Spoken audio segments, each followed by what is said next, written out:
চলতি মৌসুমে রাজশাহীতে আজ থেকে শুরু হচ্ছে আম পাড়া। চাষিরা গুটি জাতের আম গাছ থেকে নামিয়ে হাটবাজারে বিক্রির জন্য প্রস্তুতি নিবে। এরপর ধাপে ধাপে বাজারে আসবে বিভিন্ন জাতের আম। এ বিষয়ে আরো জানাতে সেখান থেকে যুক্ত হচ্ছেন সহকর্মী তারেক মাহমুদ।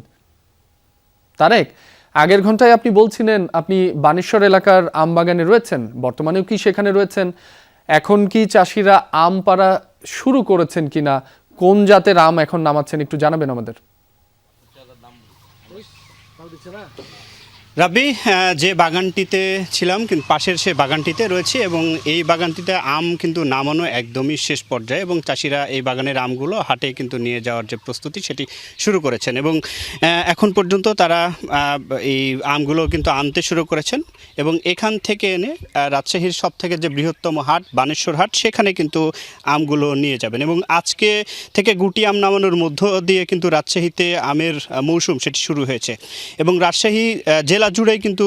গুটি জাতের আম সেটি নামানো শুরু হয়েছে এবং এখন পর্যন্ত প্রশাসনের পক্ষ থেকে আমরা যতটুকু জানতে পেরেছি, প্রশাসনের পক্ষ থেকে যতটুকু বলা হচ্ছে যে অপরিপক্ক আম বাজারে আসা ঠেকাতে ভোক্তাদের নিরাপদ আম এবং মানসম্মত আম নিশ্চিতের কারণে প্রতি বছরের মতো কিন্তু এবছরও এই আম যে ক্যালেন্ডার সেটি নির্ধারণ করা হয়েছে এবং এই ক্যালেন্ডার অনুযায়ী যেমনটি জানানো হয়েছে যে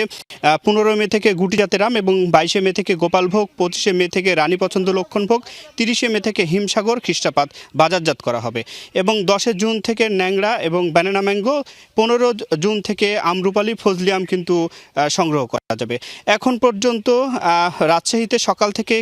কিন্তু বিভিন্ন এলাকায় গুটি জাতের আম নামানো শুরু হয়েছে এবং বাগান থেকে কিন্তু আমগুলো এখান থেকে নিয়ে রাজশাহীর যে বৃহত্তম হাট বানেশ্বর থেকে শুরু করে বিভিন্ন এলাকায় কিন্তু চাষিরা নিয়ে যাচ্ছেন এবং গুটি জাতের আম সেই সাথে সাথে আচারের যে আমগুলো রয়েছে, আচার তৈরি হয় কাঁচা আম দিয়ে, সেই আমগুলো কিন্তু আজকে নামানো হচ্ছে এবং প্রশাসনের পক্ষে আমরা যতটুকু জানতে পেরেছি যে নির্ধারিত সময়ে গাছ থেকে আম নামিয়ে কিন্তু বাজারজাত না করলে আইনগত ব্যবস্থা সেটি নেওয়া হবে এবং রাজশাহীর 9টি উপজেলা জুড়েই কিন্তু ইউনোদের সেই বিষয়ে সতর্ক করা হয়েছে বলা হয়েছে এবং রাজশাহীতে এবছর 19,062 হেক্টর জমিতে 780 কোটি টাকার প্রায়